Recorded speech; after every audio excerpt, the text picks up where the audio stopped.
Good day, viewers around the world. It's morning here in Milan, Italy. And my name is Mark Godwin Iwejuan, standing in for my colleagues as we bring to you news echoes this beautiful Friday morning. News Echoes World Affairs is our global program for our audience where we give updates on news happenings around the world. So you are welcome, viewers. You are welcome.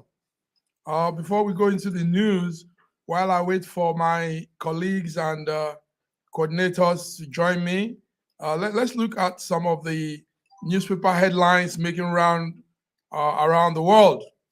Number one is we are seeing something from Turkey. Turkey Prime Minister that gave a speech. He gave a speech last time in the House of Parliament. The prime minister, the Turkey minister has died. I think he's the health minister. Health minister for Turkey suffered heart attack during speech, and now he's reported dead 2 days after the incident while he was speaking. Ireland prime minister urges EU leaders to call for Gaza ceasefire.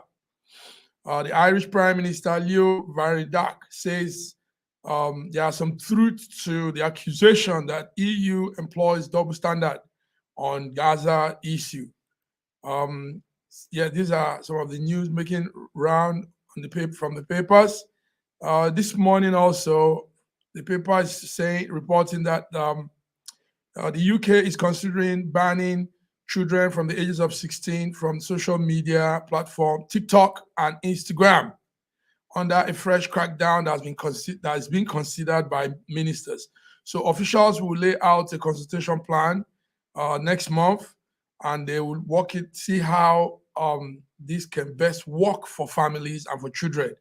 Government sources stress that while potential bans were part of a wilder discussion, they were more unlikely to be the final proposal.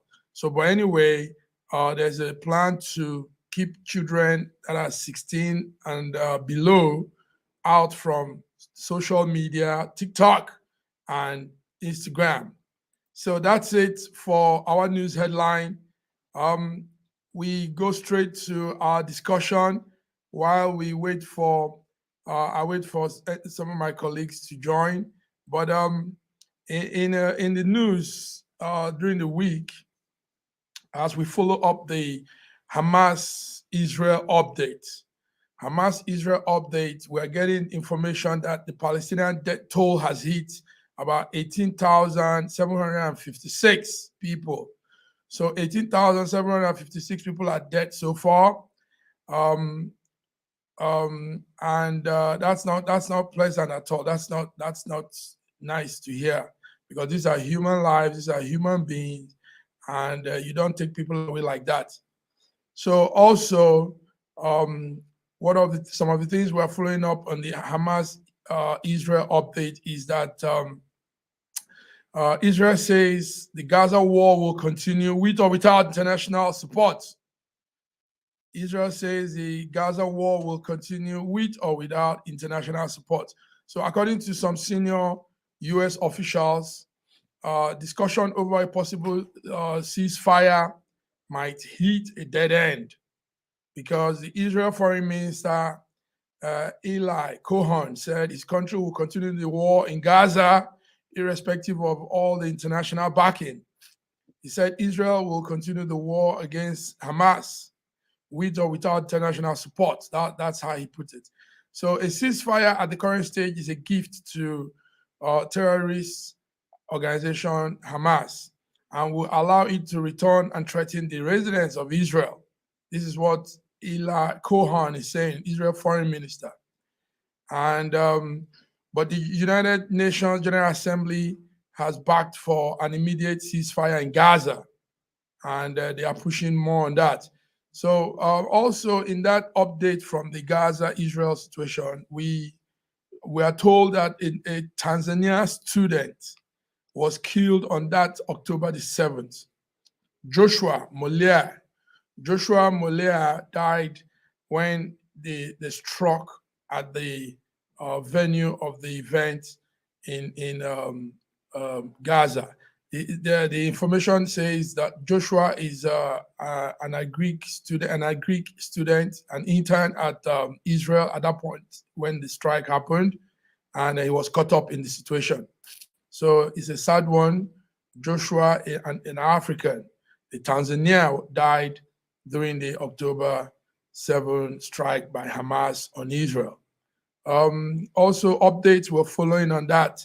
Hamas-Israel situation is that this is actually more of a discussion I would have had with my team. But as they're not here, let me just read it out, say it out as it is. Information reaching us midnight last night says 4 suspected members of Hamas have been arrested in Europe over alleged terrorist plots. 4 suspected members of Hamas.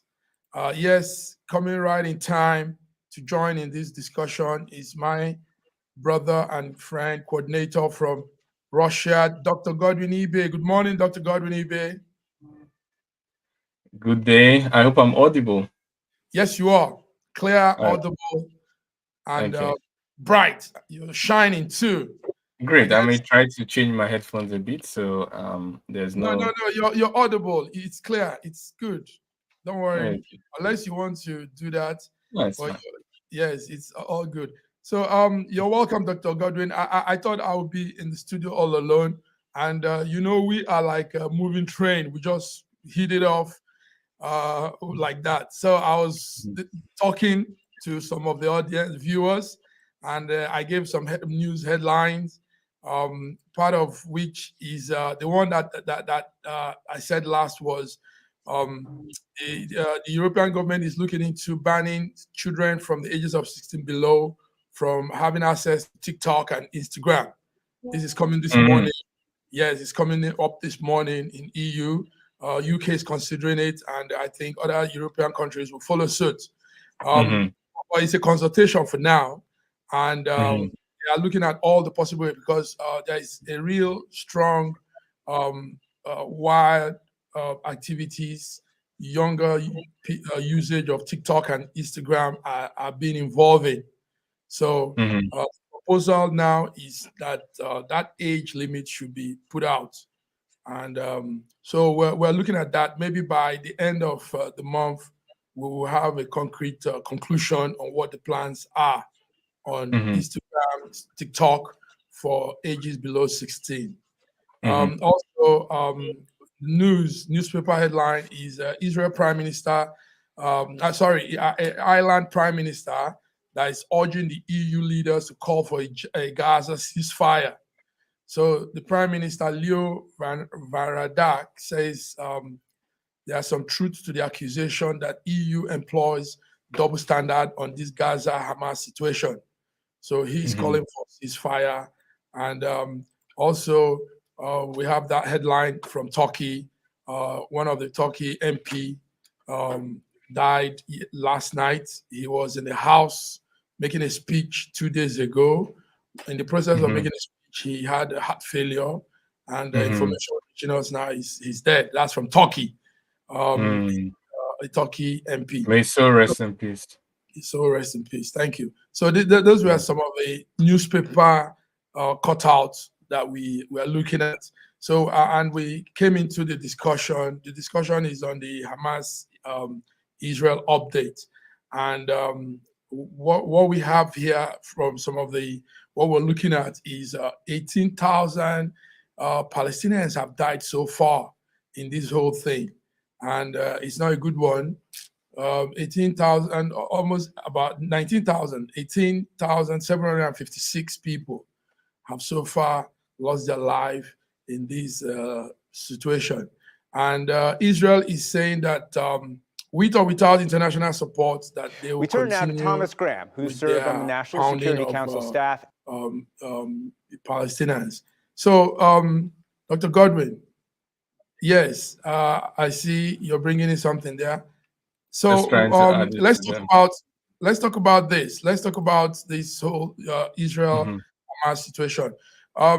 Also, in that update, in that what we're looking at, we found out that a young Tanzania student, Joshua died also on that day of October the 7th. He was an agricultural student working as an intern in that part of Israel at that time. So he was caught up in that situation and he was killed. So the Tanzania embassy brought out that statement yesterday, after doing some verification. Now also, I know you probably had this, 4 suspected members of Hamas have been arrested all around Europe over alleged terrorism plots they've been planning. Yes. 3 were arrested in Germany, 1 in Netherlands, and also Denmark, and I think Denmark also made some arrests. So what do you think? Do you think they want to bring this over to Europe? What is your update? Let's have some update from you on the Hamas, Israel, Palestinian-Israel situation. Yes, thank you for asking me to speak. It's quite simple. It's terrifying, but at the same time, it's simple from a logical perspective. Hamas committed an atrocity on October 7th, and we condemn it in the strongest of terms. But before that, the Palestinians, their land were being occupied, and they've been kept in open-air prison, which some have likened to open-air genocide, for donkey years, so many years. And the death toll of Palestinians compared to Israelis have been very high, sometimes a ratio of 50 to 1, 100 to 1 on some years, and on some months. So 100 Palestinians were dying for every Israeli that died.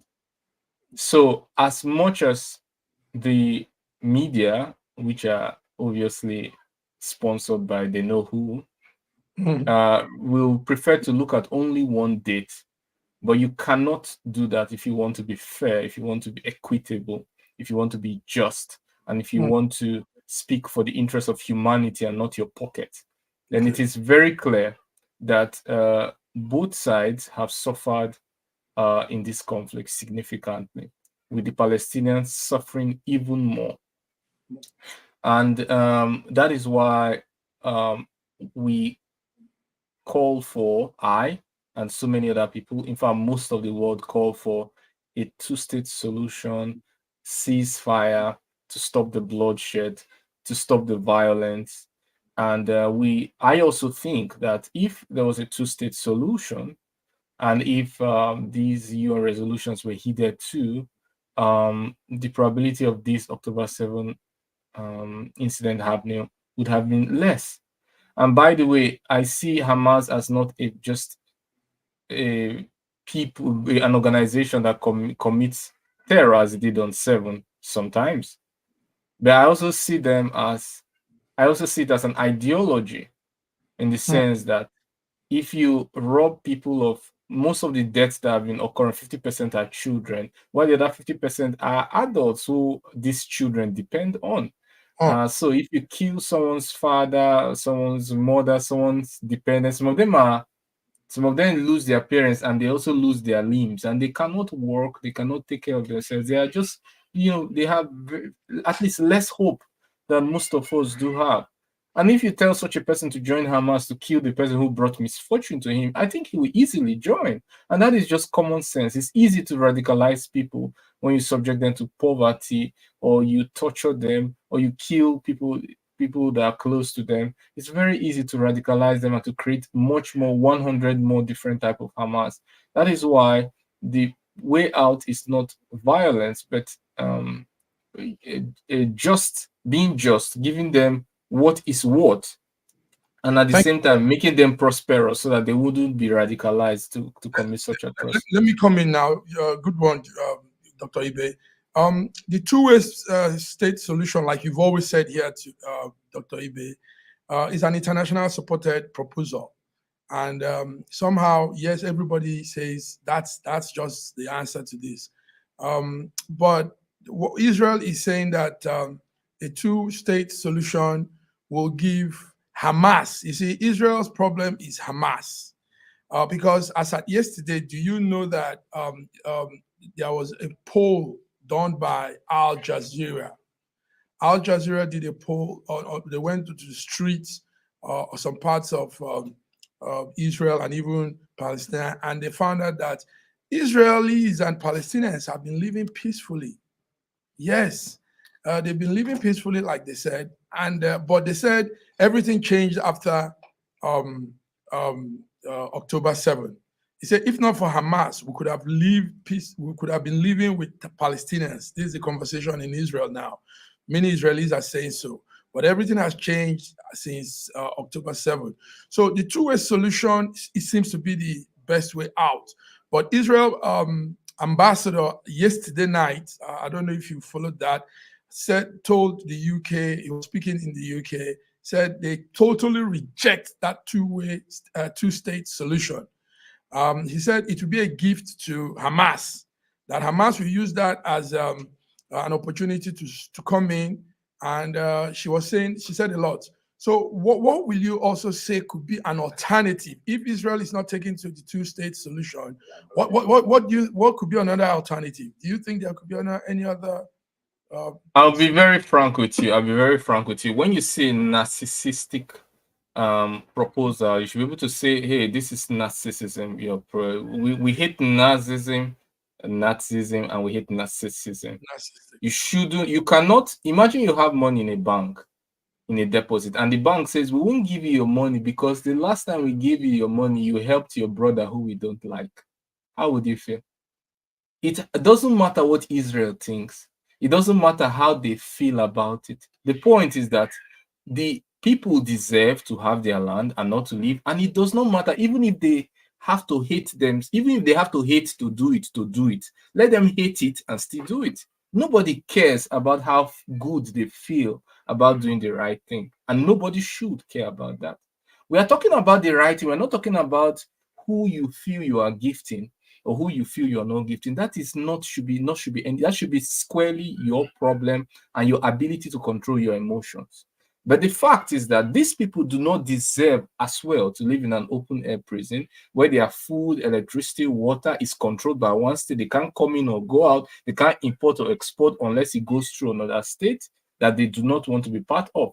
So once again, you should understand that one person's feeling or emotion should not infringe on the right of another because you have whatever ideology. So that's a narcissistic point of view. You must understand that, Israel has a right to defend itself. I agree. Palestinians also have a right to defend themselves and a right to live freely, to live openly, to decide who they want to be their president. If the Palestinians say, Mr. Israel, we want Hamas to be our president, Israel has no right to say, oh, we don't agree, so we must da. As long as they can agree on a peaceful way to live and coexist so that they are not infringing on their sovereign rights. And this is what the world should be interested in, not on the whims and caprices of any particular partner, but on rights that are just equitable without double standard to every single side. That is what is important. But Dr. Godwin, take note that Hamas is labeled a terrorist organization. By who? By United Nations, by most of the organizations around the world. United Nations, the most. You can check on that. And once that label is on them, you can't give them access to every other thing. Okay, let me just correct you. Let me just correct you on that before you continue. UN does not label Hamas a terrorist organization. It's a misconception which has carried on along. That's why I said by who. I was a very careful question. You have to understand that when the Western media wants to make somebody's point of view insignificant, they start with labels. And number two, they start with pointing in a particular time frame that suits them. So they say from time A to time B is where we should focus on what was before or what to be after. And that is a anybody who has any is thinking cap will immediately see through that rubbish and be able to point it out and say, hey, stop that. First of all, I did two things. I pointed that the conflict started before October 7th, and that is a pure fact. The second is that you have no right, however you feel about the rights of another, should not affect your actions to give those people the rights that they deserve. Number three, your labeling is inconsequential to the rest of the world. The UN does not recognize Hamas as a terrorist organization. Many countries do not recognize Hamas as a terrorist organization. In fact, their leaders are whining and dining in Qatar as we currently speak. So, once again, the war doesn't operate on the whims and caprices of any particular individual. You have to come to the security nation, get the buy-in of everybody. Everyone will criticize your point, how do I say, ask relevant questions, get to the bottom of the matter, and if you can get everybody's buy, then the UN Security Council can say, okay, this is a terrorist organization, we agree, this is the way out. Just like they did for North Korea at some point, and some of that. The UN can agree, and the general house can also agree. But this decision was taken by a few people who have their sponsors. So once again, Hamas is not recognized by the world as a terrorist organization. Just a few people who believe that all the other worlds should operate based on their whims and caprices.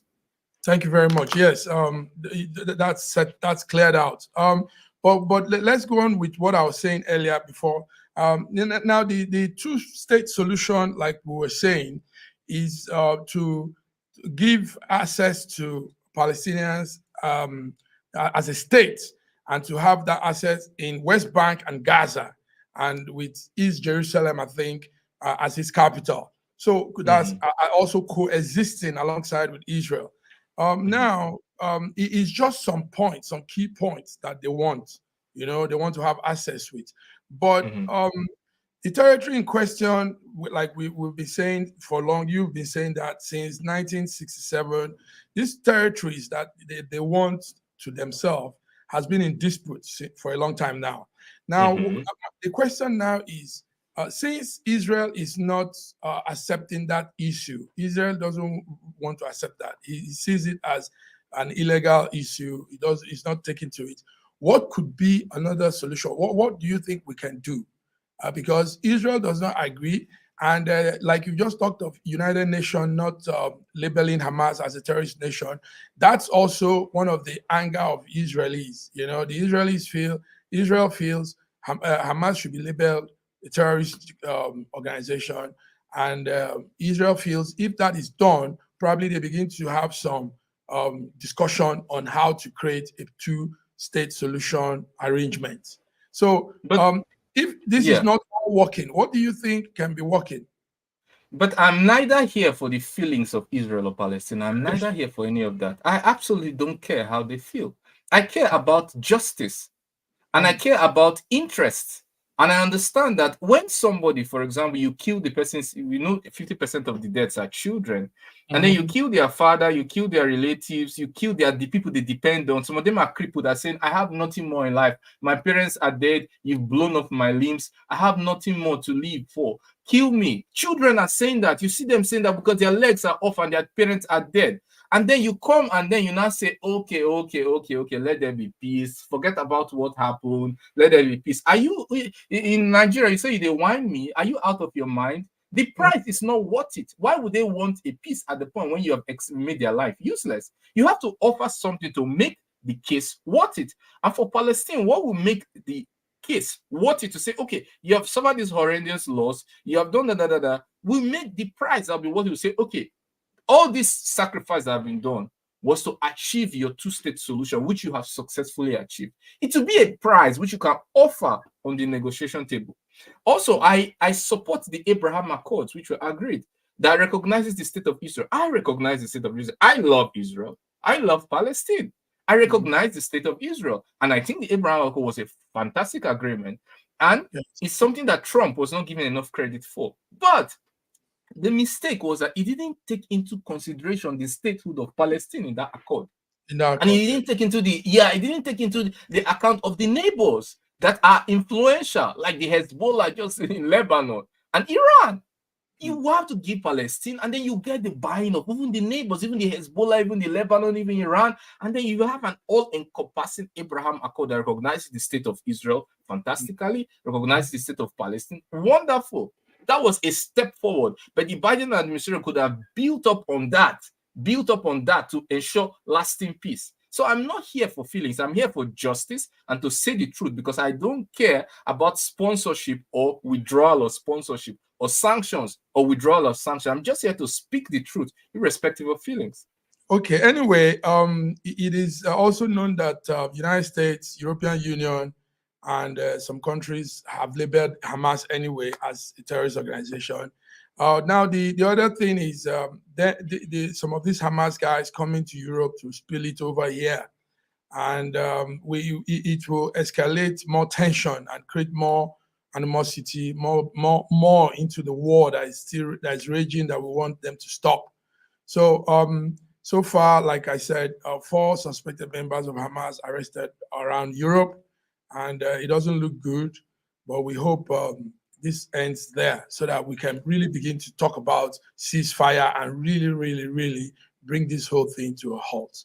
Dr. Godwin, thank you for that. Before we go on a break, Dr. Godwin, do you want to say something about what I said? Is there any response on that? Yeah, I think we just have 3 minutes before the break. But like you rightly said, yes, the 4 people in question in Europe.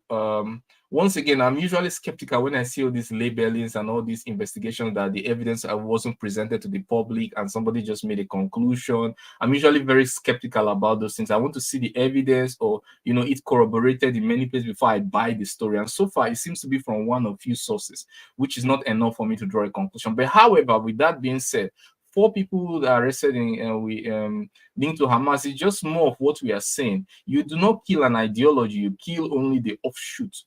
It's very easy for them to and if it's true that these people are recruited into Hamas, if we really believe in the 7th degree of connections or 8th degree of connections, I believe you won't even get to the 3rd degree of connection before you find out that those people may have a relative that's killed in Gaza. You just find that. That's a strong one. Okay, before we go on a break, let's just quickly look. We're coming back from the break to talk on the Ukraine-Russia updates. But let's just quickly look at this.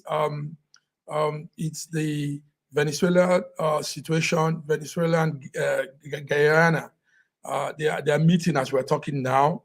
Just a few hours ago, the leaders met to escalate the tension over that border town that has some oil deposits, and situations seems like it will be calmed down from what we're looking at. What do you have on that? President of Guyana and Venezuela met. They met in one side of the Caribbean island for talks to analyze and escalate the tension that could bring more problem and more heat. So what do you have on that, Dr. Godwin, before we go on the break? Nicholas, yes, as you rightly said, I'm usually in awe, in shock, overwhelmed when I see people who think that wars are about the good side, the evil side, about democracy, democratic values, the rule-based order, and all of that innuendos which they carry around. And I'm surprised that people buy it. We understand that there's resources. They understand that this conflict has been existing for a long time, but it's been only exacerbated by the discovery of resources. Just like the Syrian war, nobody's talking so much about the Syrian war. That Russia helped and the Syrian government to win and gain a lot of territory. But we know that many of the Western nations are currently in Syria collecting oil, just withdrawing oil and selling on a daily basis. So wars are about not just about all these values that they push out through their sponsored media. It's about interest and resources, and we can see that being played out today. Thank you very much. So we're going to short break. Please be there. You give us update on Russia, Ukraine situation, then we'll be back. Thank you, Dr. Godwin. Hello, Brampton. Mayor Patrick Brown here. I'm excited to share some incredible news with you. On December 14th and 15th, 2023, the African Union's 6th Region Global, an institution representing all people of African ancestry, and the city of Brampton will host a hybrid celebration like you've never seen before. We are proudly commemorating the 60th anniversary of the Organization of African Unity and the African Union. It's a moment to honor our forebears, celebrate the remarkable resilience of Africa and its diaspora, and acknowledge the progress made despite significant challenges. We're also marking the 50th anniversary of CARICOM, the world's longest-standing integration movement among developing nations. This is a milestone worth celebrating, and we're doing it right here in the city of Brampton. I'm thrilled to announce our collaborative partnership with the city of Brampton. Together, we're bringing you 2 days of festivities that will unite government, officials, business leaders, policymakers, and civil society. Luminaries from our city and the diaspora all together. It's a time to connect, reflect, and celebrate the rich heritage that binds us all. Join us on December 14th and 15th as we come together to honor the past, celebrate the present, and embrace the future. Brampton, mark your calendars. Let's make history together. See you at the hybrid celebration of the African Union's 60th and the CARICOM 50th year anniversaries. Together, we're stronger. For more information, visit www.au-6rc.org.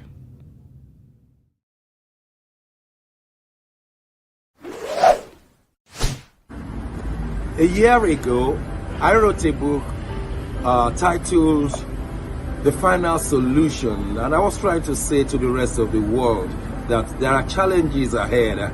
Now, a prophecy did come, and that prophecy is coming to pass. But I'm telling you, the final solution has been found many years ago in the Bible, because the Bible simply says righteousness exalts a nation and sin is a reproach to the people. So I want you to know that you can get solutions to problems in Ukraine, in Russia, in Nigeria, indeed all parts of the world. We need that solution, and the solution is straightforward.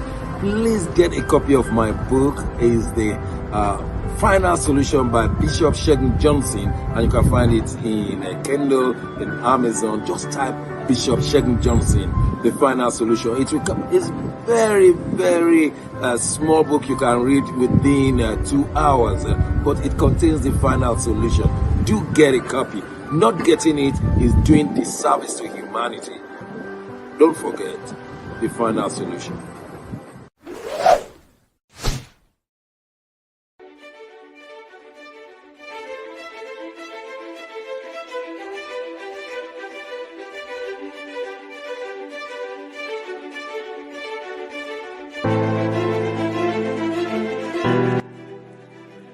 Hi there, I'm Mary Keurig, and I am a businesswoman in the United States, but I'm also the Global Content Vice President for the Sub-Saharan Open University in Nigeria. I could not be prouder to work with Dr. Osita Anamika and his team on helping to create not just entrepreneurs and skill-based talent that will get out into the workforce and make a living for themselves, but also young leaders. And to that end, with this integrity-rich university environment that's accredited now, and it's just an amazing opportunity for anyone there of any age to jump on board and learn, we want to let you know about a new offering that we have. We have a global governance and diplomacy course now provided by a whole team of people that crosses several countries to put together these resources and lots of great information for those of you who might be on the path toward public service and diplomatic service, NGO leadership, that sort of thing. We hope that you will walk through this open door and enjoy.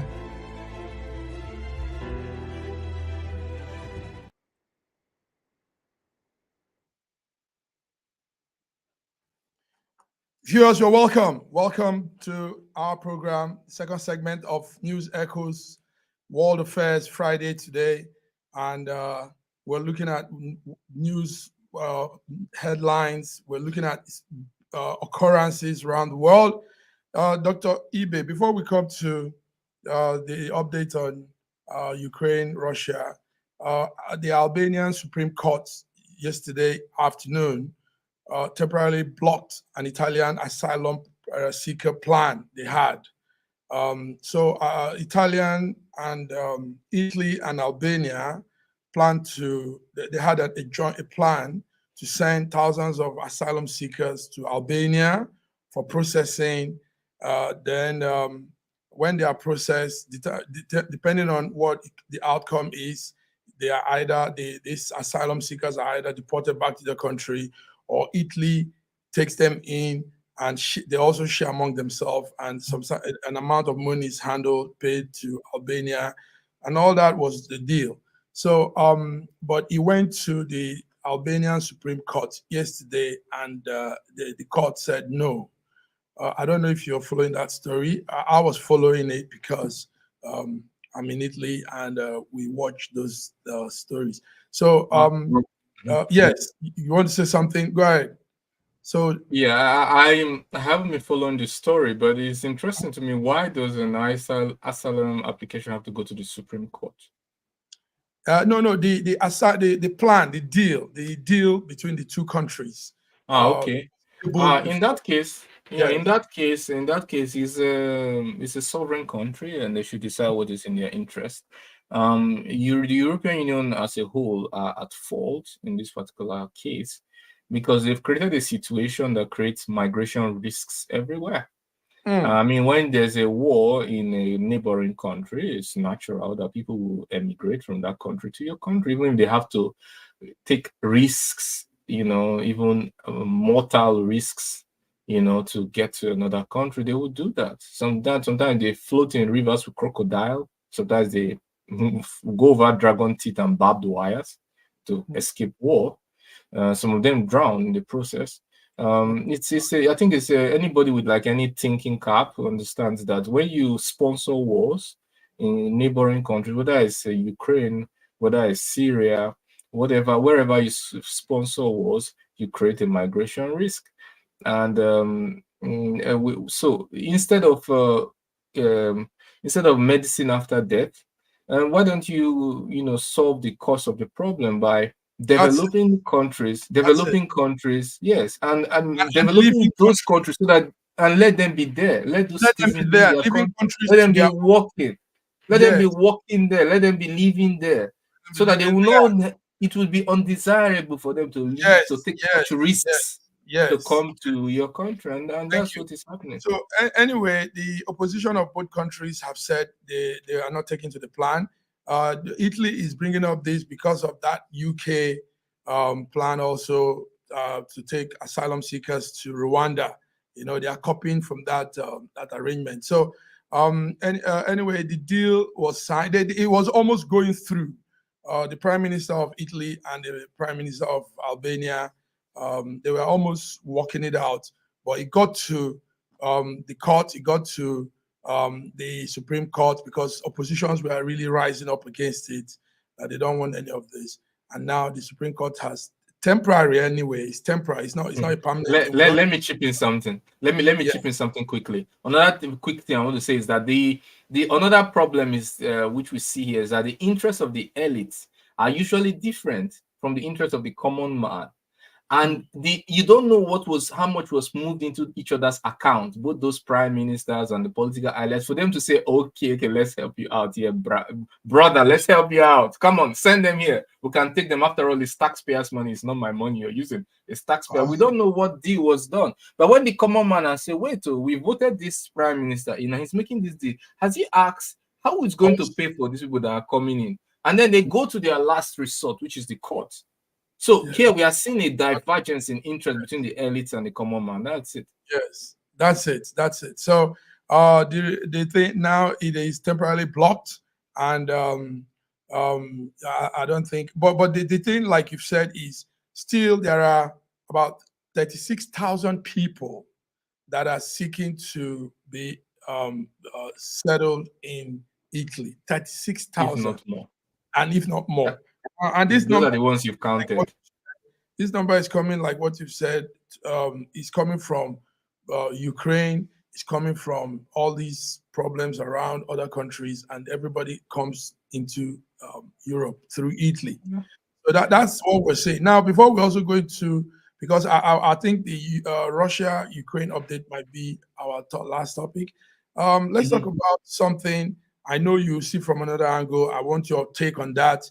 EU has opened membership discussion talk with Ukraine and Moldova.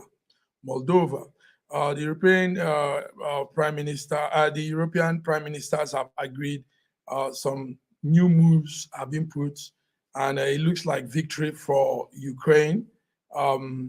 Yesterday, him and the president of the EU Council, Charles Michel, they both announced on X platform that open negotiation is on, and it might grant status to both countries.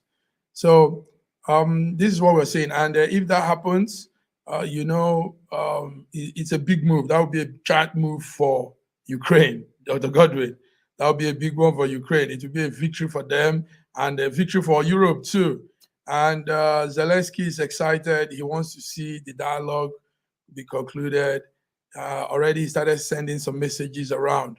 So what will you say about this development? EU open discussion, membership talk. I respect your views, but I mean, can't you spot a joke when you see one? Can't you spot a joke? I mean, can't you just look at let me land. Come on. We just spoke now about migration problem, right? Yes.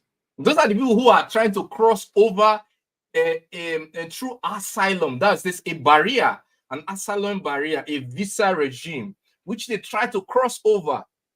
And then you're talking about membership that will make it border free for the whole country that is at war to have a chance without any barrier to drive through. I mean, don't you look at some things and say, wait a minute, who are you deceiving? Are you ridiculing me? Are you ridiculing who? I mean, how? You just spoke now about a problem with migration. Yes. But this exactly is going to create then it will not be migration. Then it will be what? It will be intra-border crisis, intra-border crossing, intra-EU border crossing. And then the only people who are the EU know is a joke. The EU knows it's a joke. Well, let me land. I know it's a joke. The EU know it's a joke. Many Ukrainians know it's a joke. The only people who don't know it's a joke is the people who are all in it. Maybe Zelensky himself and a few other people who don't yet understand that it's a joke. You are asking for money. They are not ready to give you even money. Everyone is saying the support is dwindling. Nobody is ready to give you from their pocket. And you think they're not going to allow you to come in to take from their taxpayers. How don't you spot the joke? Do you need to be Isaac Newton? Do you need to be Stephen Hawking to read between the lines and say, how can they're not ready to give us money? They're not ready to give us more weapons. They are complaining of migration of people. They are even returning some of the men that escaped. Germany has returned some of the men who escaped, right? Yes. The young men say, sorry, go and fight. Go and die. Go and die. We can't house you. Please go and die. Right? And then you now think that they're now generous to say, all right, come on in. I mean, who are you deceiving? Come on. Let's be serious. Yeah? Let's see an adult that has a thinking faculty. Come on. Let's be serious. There's a war going on, and then and it will lead us to the Russia-Ukraine conflict. What is the dynamics? We see Russia gaining ground. We see the dwindling support for Ukraine, both from the US. Yes. Anyway, Ukraine is not going to be allowed to bypass, like what we're following. They will not be allowed to bypass the process. There's a process that takes countries through before joining the EU. Orban said something. I think Hungary said that. Hungary and Austria said no preferential treatment. And also, what we're saying is just an initial point. It could also take a decade for Ukraine to actually join the EU. Ask Turkey. Turkey are doing nothing right.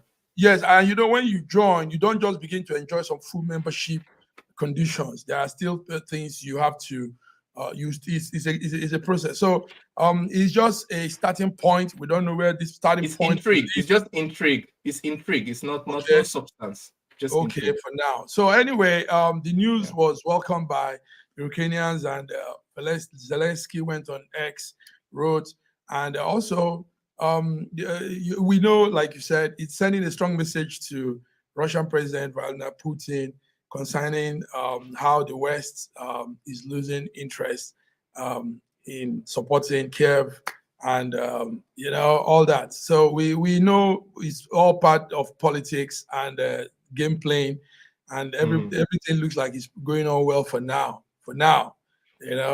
Okay. Once again, before we go into the Russia update, let's look at a business news. There's a business news we got this morning also. Tesla, that Elon Musk's auto car making company, Tesla, is recalling nearly 2 million of its cars in the United States and even in some parts of Europe. Yes. He says the Tesla is recalling more than 2 million cars. Nearly all of his vehicles that were sold because there is an autopilot software system control that is not working well and is preventing drivers from driving very well. So that would be a big loss for Tesla because they now have to reconfigure the machines. They have to, and you're talking of big machines. You're talking of money that will be put into that. How do you see automobile company and such recalls? It happens anyway, Dr. Godwin. Is that so? Yeah, it's normal. It happens. It happens with all big auto companies. Do you have that happen to some of the auto companies in your place? Yes, of course. Autovars, it's normal. They can do it one way. They can recall it, or they can give you credit to go to a service company to fix the problem, for example, and then the bill will be on them. You may not necessarily recall it. You might just take it to a service center, and then they can write up the bill, and they fix it there. And, so there are many ways to do it, but the fact is that they are taking responsibility. Tesla is taking responsibility and showing that they are a responsible company under the leadership of Elon Musk. Who is also a free speech activist, a free speech promoter, if I put it that way. Yes, Elon Musk, a free speech man. Okay, Dr. Godwin, before we run out of time, let's have some updates on the Ukraine-Russia thing. But some of the things we are following here is, number one is there is doubt that Russians will participate in the Paris Olympic next year. Paris, France Olympic. There is doubt that Russia will participate. I don't know what you have about that. Russia will. I think Russia will. It's Russia will, because our president, President Putin, he understands that everyone who goes to compete knows that it's Russians competing in any case. They know whether you call the flag, even if you make it all black, they know that's the Russian team, and Russian team does well generally in Olympics. And they're not just it's for statistics, and that's why the IOC wants them to be there. But at the same time, they know who their sponsors are, and they have to kind of pander to them a bit. So they have to kind of compromise. The IOC rejected a blanket ban last week when it confirmed Russia will be allowed to participate. Yes, of course. They've shown individual neutral flag. Yes, of course. But this individual neutral flag will be held by everyone. Everyone will have the same neutral flag, and everyone will know that neutral flag is Russia. But IOC also said, nation, everybody should that no nation symbols such as flag or item, no team sport, no to exclude any athletes from contradicting the Russian military, and so they don't want anything contradictory that in the event. They want I think we're basically saying the same thing, right? They can say whatever they want. The point is that they have sponsors that they have to pander to, and at the same time they have to reach some kind of negotiation because they understand the value of the Russian team in the Olympics. I mean, when the US was at war in Iraq, they were still competing in Olympics, So let's stop this hypocrisy that war is a reason for ignoring it. But we understand that, and like I said, our President Putin, he understands that the athletes have to promote their career, and the geopolitics shouldn't affect the individual Russians from developing or progressing their career. So he has never had a problem with that, from historically speaking.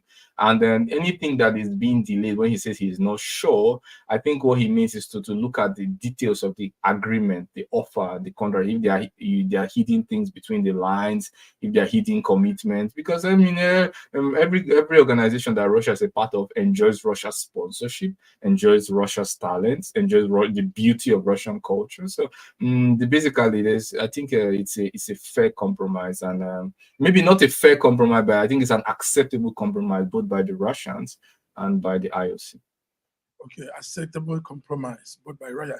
Well, anyway, that was the cable we got yesterday, and it also says similar measures that has been applied to Russia will also apply to Belarus.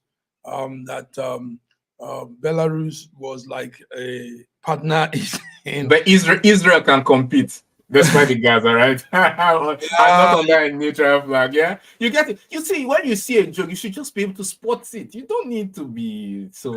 There's a current war going on in Gaza. Over 6,000, over 14,000 people are dead, with 6,000 being children. But they can compete. And I'm not saying they shouldn't compete. But I'm just saying that it's clear the double standard. I'm for Israel, I'm for Palestine. Let them compete. I don't have no problem. But the double standard is very glaring to the world. I mean, you don't need to be so smart to point it out. You don't need to be so smart to point it out.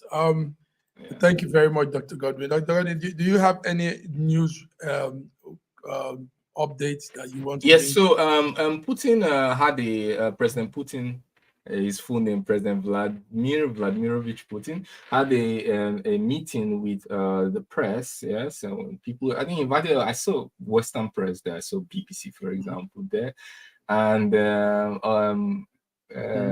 the Western media, instead of reporting it as Putin opens up the press to everybody, including Western, they reported that he finally did it. Well. So he opened up the press to everyone, and one of the topics that were discussed was the progress of the Russian Ukraine war, and then he made some important revelation which I would like to show. Let's see that. Yeah, so he said in total, it's on the screen, 300,000 people were mobilized through partial mobilization. 244,000 of them are still in the when we say NW, we mean the zone of special military operation. 41,000 of them have already returned home for various reasons. 486,000 signed up for contract service. 486,000. 1,500 people per day sign up for a contract to serve. 14 mobilized people have already become heroes. That means of Russia, maybe post-mortem, or I don't know if it's post-mortem or they're still alive. There will be no new wave of mobilization, and all volunteers must be in the same conditions as the military. So he's trying to improve the conditions for those people who are volunteer, who are not regular rank and file.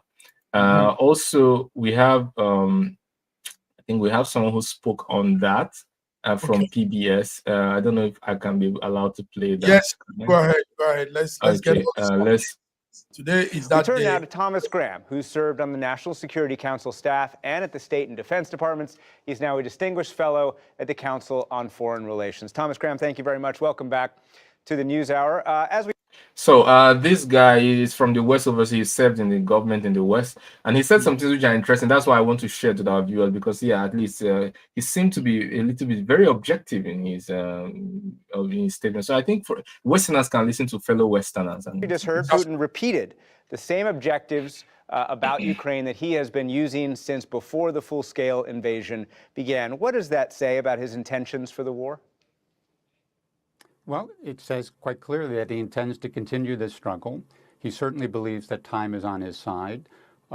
He has fended off the Ukrainian counteroffensive. He sees evidence of infighting in the Ukrainian leadership. And as you've already mentioned, support in the West is flagging. I mean, we have this problem in the Congress right now as far as funding is concerned. So all this has really reconfirmed Putin in his conviction that the Russians are more resilient. We have time is on our side. We need to continue to press forward. President Biden repeatedly says that Putin believes that Russia can outlast Western support for Ukraine. How much is Putin counting on the U.S. being unable to continue maintaining its support for Ukraine at the levels it has been? I think that is at the top of his mind at this point. He has thought that from the very beginning. He begins to see evidence of that. And he is hoping that as we get deeper into the political season in 2024 and closer to the elections, that we'll see even more flagging support for Ukraine. I think this is critical in his mind to Russia finally achieving whatever its goals are in Ukraine. So, yes, we can see there that he's saying the dynamics are showing. The most important thing he said is that he had some views, but he's beginning to see the evidence. That's the two things I want to say. He had views, some prediction, but now the evidence is there to back up those convictions. So that tells you a lot about the dynamics of the war. And obviously, it seems it's going to last for a long time. Between Russia and Ukraine, there's only one country that have banned negotiation, and that is Ukraine. They've banned negotiation from a legal point of view, from their law, their constitution now bans it. There's in the book, Ukraine has banned negotiations. Yes, they are banned it and they've put it into law. So there's only one country that is legally open to negotiation, and that is Russia. Of course, we encourage negotiation. We hope that both sides will come to the negotiation table without preconditions and be able to work out differences, knowing fully well that the United Nations agreed on the principle of indivisible security and the principle that you must not build up your security at the expense of another. And obviously, the West is on the principle of which we saw in the Cuban Missile Crisis, where you must not weaponize your neighbor. You must not. Your neighbor must not be a host for your enemy's weapons. Yeah, enemy's weapons. Yeah. Wow. So basically, Dr. Godwin, that's a good one. Thank you very much for that update. Now you just made me know something I didn't know. I didn't know Ukraine had that plan on. Yeah, they banned so, it, yeah. Thank you. On this note, Dr. Godwin, we're right on time. We've come, we've done it. You gave the updates, you gave good insights, gave good views, and that's it for our Friday. Viewers, this is it for our Friday SSM News Echo World Affairs. Thank you for tuning in. We'll be here again Wednesday to give our Nigerian Africa update. So on this note, I want to say thank you, Dr. Godwin. Dr. Godwin is our man in Russia, Moscow, Russia. Dr. Godwin, do you have anything to say? Last words to the viewers? Yes, I would like to say that I'm for peace. I support every form of negotiation. I understand that in geopolitics, in fact, let me say something. In politics, you can use the carrot and the stick approach. But in geopolitics, the stick is much stronger than the carrot. And it has to be. Because where there's a conflict between national interest and international law, the national interest of a sovereign state will supersede the international agreement. And that nation, if they have to pull out of an agreement, as we've seen the US do, as we've seen Russia do, if they have to pull out of international commitment to suit their national strategic interest, they will do it time and again without apologies. So in geopolitics, you need carrot and stick approach may be good, but the stick must be much stronger than the carrot. The stick must be much stronger than the carrot. Thank you. On this note, viewers, thank you for tuning in. Have a beautiful weekend till we come your way next time. Bye-bye. Thank you.